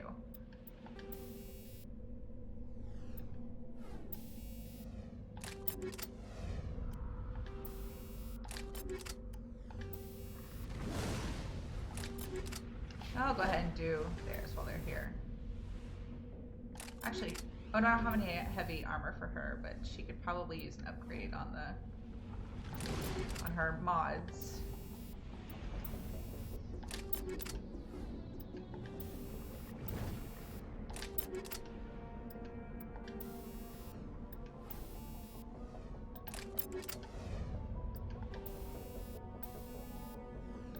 That's good. What was it? Yeah, well, no, Andrew kind of has to be here because I asked him to mod for me. But, yeah, I guess even for him, it is optional. It just might be slightly less optional than it is for the rest of you. For those of you who don't know, Andrew mods for me, and he is my husband, so I guess there's a certain level of obligation there. Yeah, I'm glad to have you here, Barry. I'm sorry that you missed, but like the video is still up if you want to watch it. I am moving all of these to YouTube if you can't catch up right away. Because this account is not linked to my Amazon Prime account and I'm not an affiliate on this account yet, I can only get to store the VODs for 7 days, so I'm trying to get them on YouTube as fast as possible so that anyone who misses can catch up.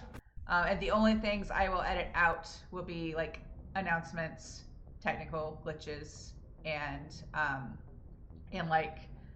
anything that like is out of the ordinary or is out of date.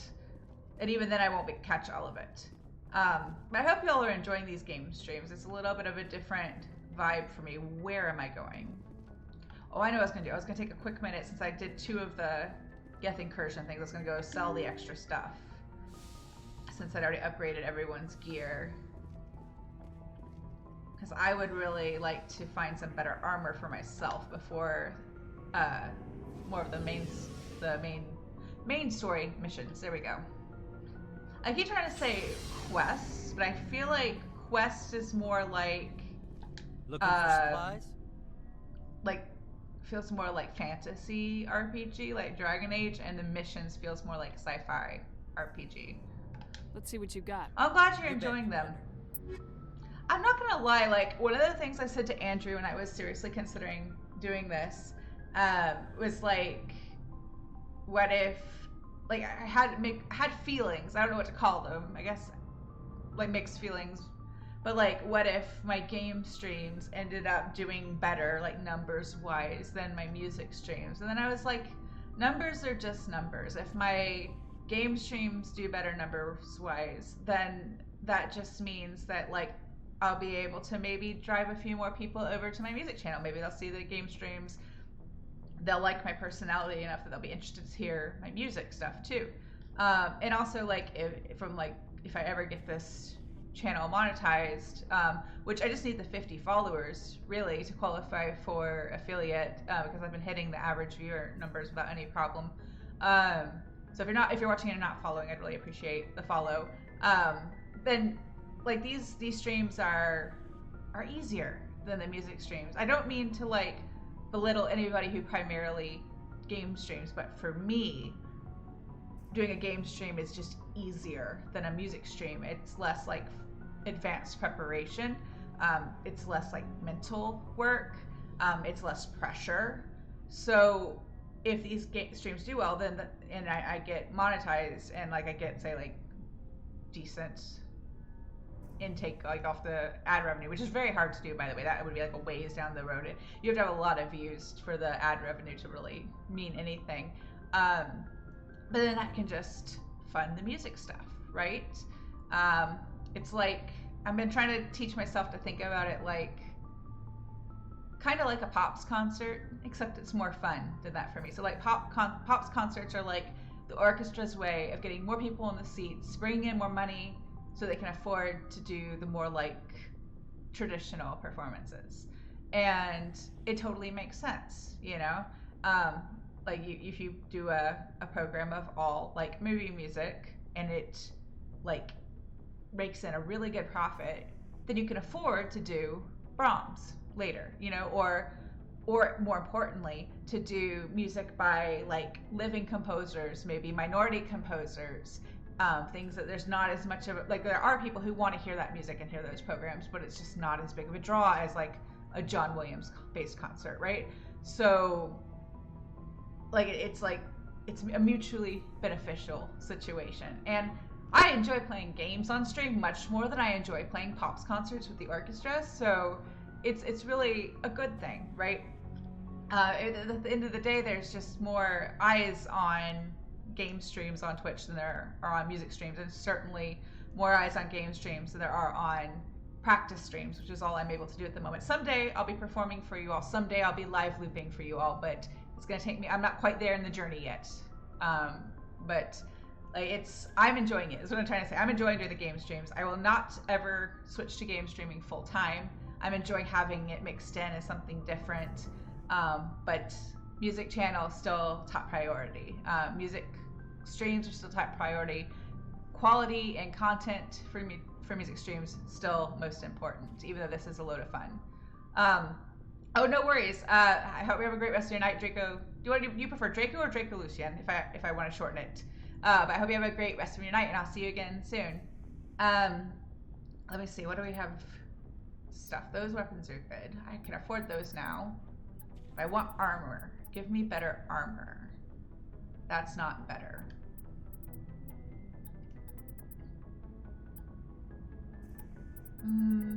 Maybe I will go ahead and upgrade those weapons. I like these quite a bit.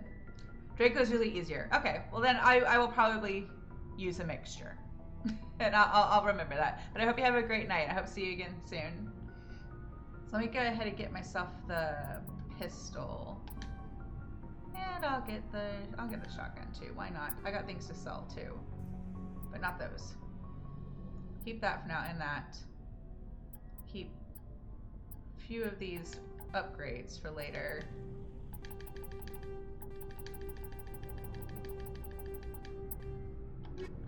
Now let me upgrade my weapons.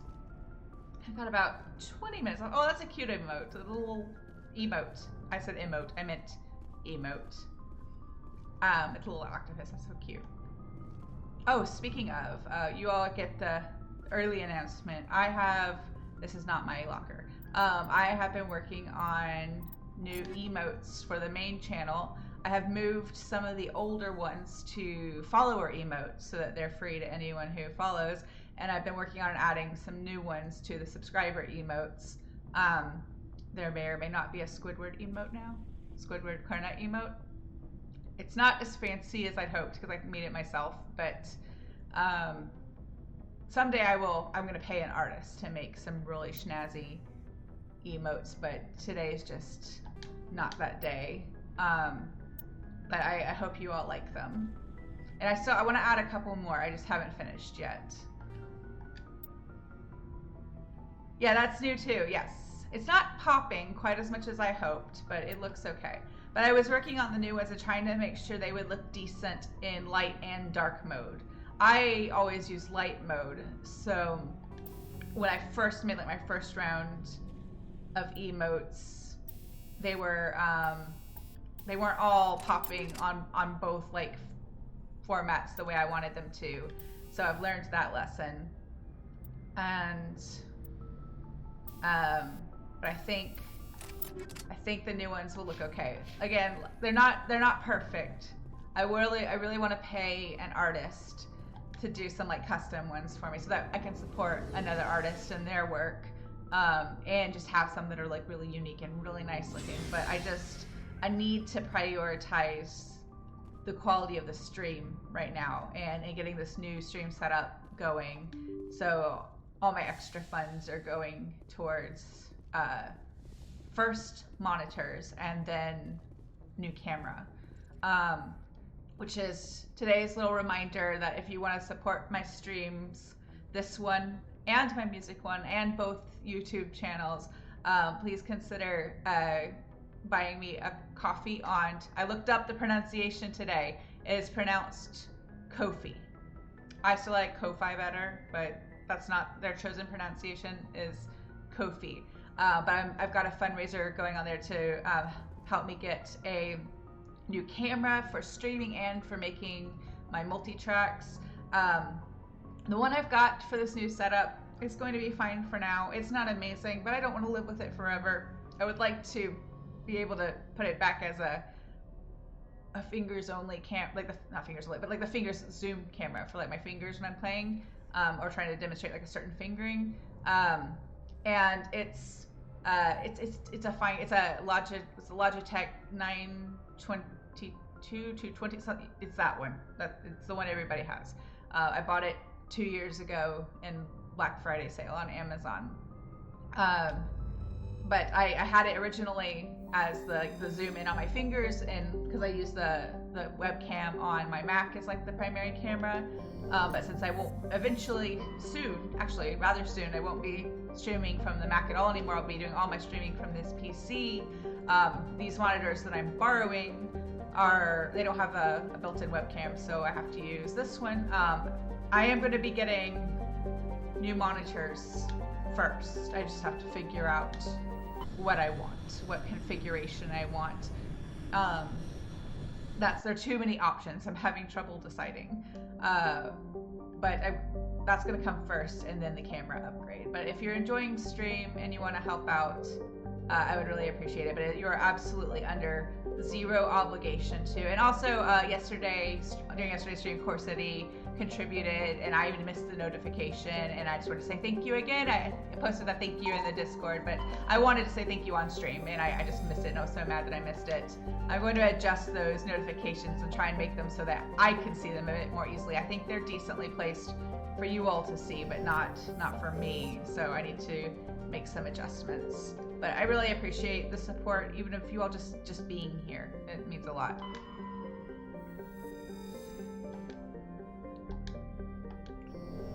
I think I've got like just enough time to do another one of these Geth outposts, so let's do that. But also scanning planets.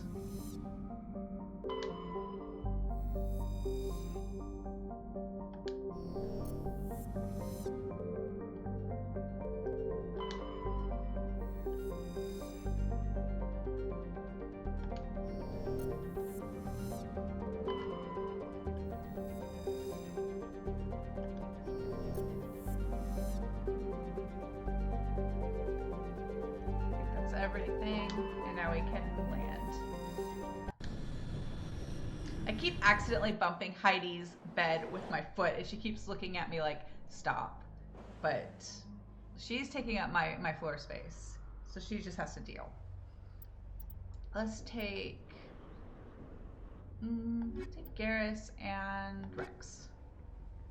Your class has finally started this week. That's good. Oh, that is super late, though. I mean, February is like next week, That seems really late. I always forget how different like college semester schedules are from like the public school, like middle school and high school schedules. I can't believe that it's already February next week. My sense of time, I think, through the holidays got really warped.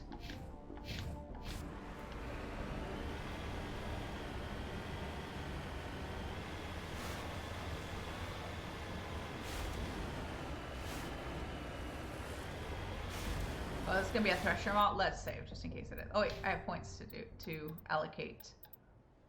I'm gonna give Garrus 2 Turian agent points just for Core City. That's it. Oh, I didn't save.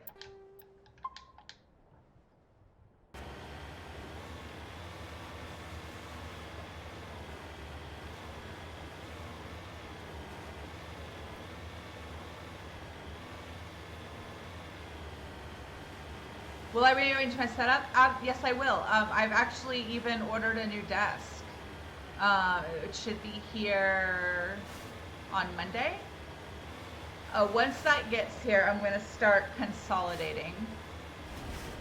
My plan is to, if it gets here on Monday like it's supposed to, then I am going to leave it in the box for Monday's stream and Tuesday's stream, and then spend Tuesday evening working on setup. So that way I have time to work out kinks before Friday's stream next week. But like background and stuff is not really going to change. I would like to add to the background, but I'm not going to take away. I'm going to leave the clarinets as part of the background. But once I get that done, once I get the setups merged, then background will be the same for music and game streams. So I'm going to leave the clarinets, but I'm also going to figure out a way to add some like game nerdiness to the background so that it's multi-purpose.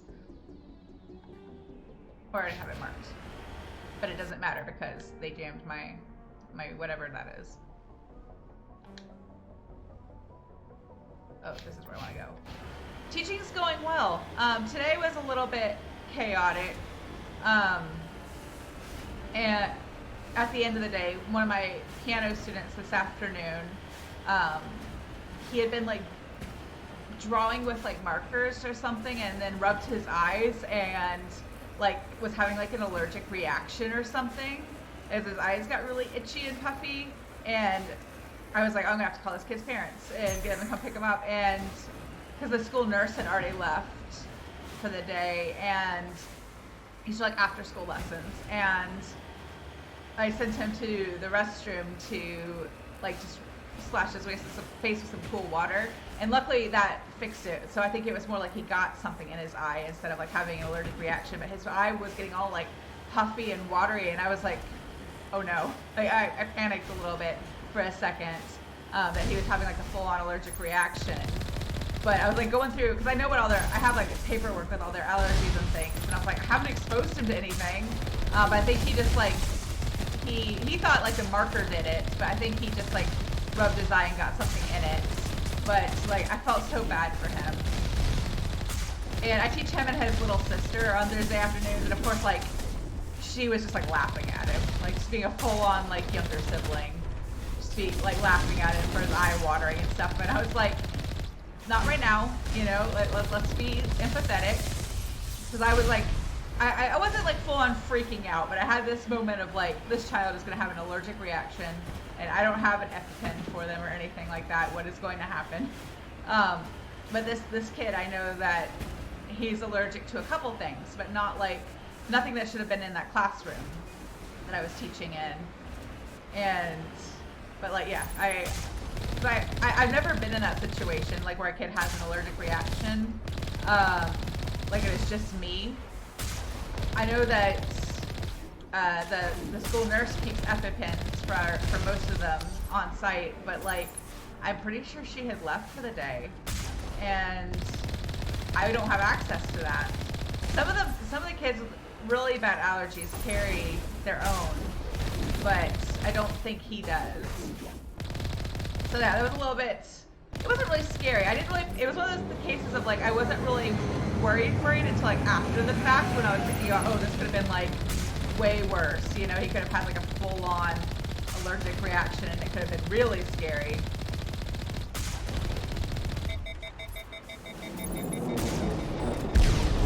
Okay, maybe that one I can't kill.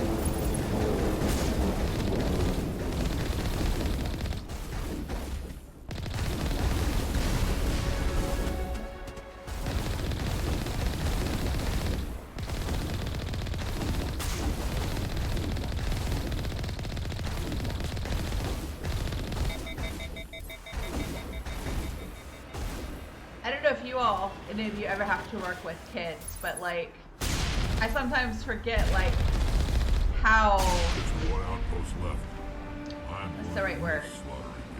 I was gonna say delicate situation, but that's not quite right. But it's close enough, I guess. Like when you're working with kids, you have to just be like very aware of these kinds of things. I don't even work with kids full time. I have some elementary piano students, and then I have middle and high school clarinet students, which that's a little bit different, you know. Still kids, but like they're a little bit more self-sufficient, you know. But like most of the time I don't worry about these sorts of things. Every now and then something like this happens, and like after the fact I have this like flash of like what would the worst case scenario have looked like and how would I have handled that.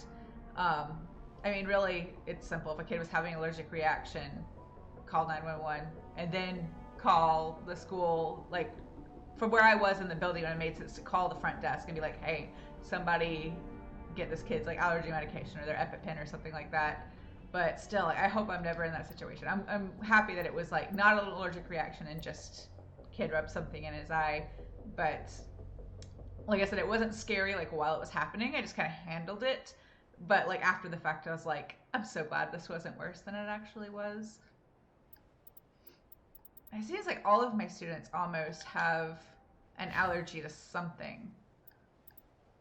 But most of it's like things that would just not be at their piano lesson. I'll go ahead and finish out Turian Agent. Let's do shotguns for Rex.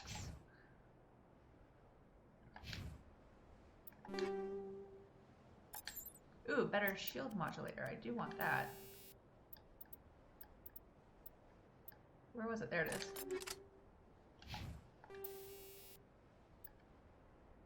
Oh no, Rex needs that one. Let's give Garrus this one. And we'll give Rex that exoskeleton one. No, my teaching methods do not involve penicillin and peanut butter, but I always carry snacks for myself because like I'm out all day on Wednesdays and Thursdays and I have to have snacks. But I do have to remember and be cognizant of like which students I'm going to be around and like wash my hands after I eat a snack. I always like almost all the time have like a granola bar, something with peanuts in it, and so I have to be aware of that. I don't know if I would be able to survive as a human if I were allergic to peanut butter. I want to acknowledge my privilege of being a person who does not have any food allergies that I'm aware of, except quinoa. I think I'm allergic to quinoa. I cannot digest it properly. It makes me really sick when I eat it. Like not hives or anything like that, but just not well. And it's not a good time, so I don't eat it. But like, I don't know how I would survive if I was allergic to peanut butter, because I love peanut butter. I love peanuts. All nuts really, like nuts, like almonds, cashews, like all those things. Big part of my diet.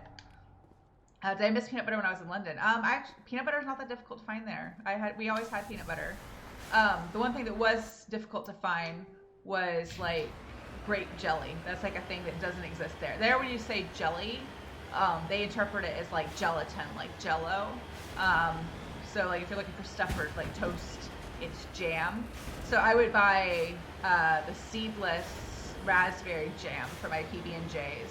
It is a very US thing, but it's not difficult to find over there. I mean, there are like full-on American shops, like American food shops that have like Kraft mac and cheese and Pop-Tarts and such. But like I remember I think I was at a Waitrose, I found Reese's peanut butter cups one day, and that was really exciting. But like peanut butter is fairly easy to find. It's maybe not as cheap, but you can find it. I remember talking to some of my friends over there about that, and they were like, they were used to like peanut butter and jelly sandwiches, but they kind of associated it with more something they had as like a kid. and they didn't really eat it as an adult, and I was like, I eat peanut butter and jelly all the time. Yeah, blackcurrant jam is probably the closest, although blackcurrants are very different from grapes, but blackcurrant jam is good too. I love Ribena, which is like, it's like a blackcurrant juice concentrate, and you like add it, you dilute it with water, and so it's kind of like a slightly healthier Kool-Aid, I guess, because it's made with real juice, but it's really tasty. I feel like blackcurrants, the flavor is very different from grapes, isn't it? But I don't really know how to describe it. But yeah, I liked the blackcurrant jam, but my favorite to have for PB&J was the seedless raspberry jam. I don't often eat strawberry jam or jelly because I don't like the seeds in it. So that was the issue I had. Did we get everything? Yes, I got everything. That was the issue I had with the regular raspberry jam. No, I missed something. There's a question mark. It's not on the map though. Let's double back and get it. Is this gonna be it's gonna be a threshold. Yep, there it is.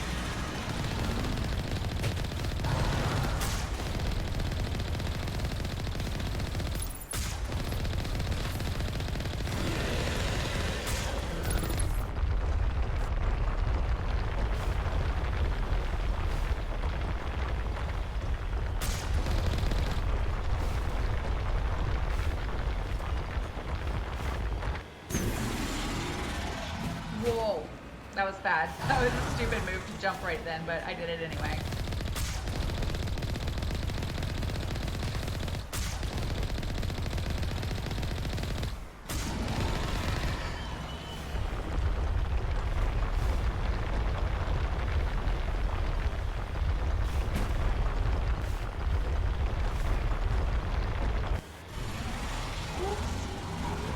A little too close for comfort, but I got away. It's alright.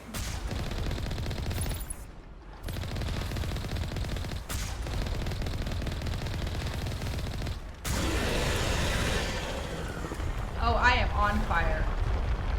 Poor Mako.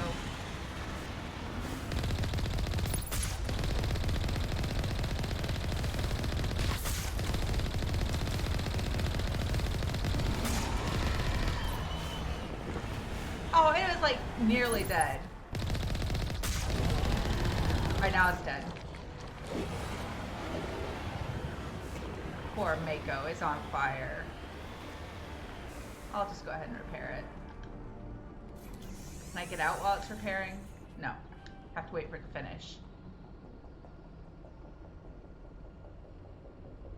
But you know, one of the things about living in another country is if you just kind of embrace like the different foods and trying new foods, you don't miss your old stuff as much, if that makes sense. Like there were some things that I missed like in the beginning and then didn't later on, or I figured out like how to make something close to it. Now I think we've gotten everything. So it also, like, the world is a lot smaller with like Amazon. You know, you can order a lot of what you can't find in the grocery store. It might be a little bit more expensive. It might be a little bit harder to get. So now I have the opposite problem, because now like I have to order Marmite from Amazon and like stock up on it, and it's a bit expensive, whereas it's like super cheap at the grocery stores in the UK.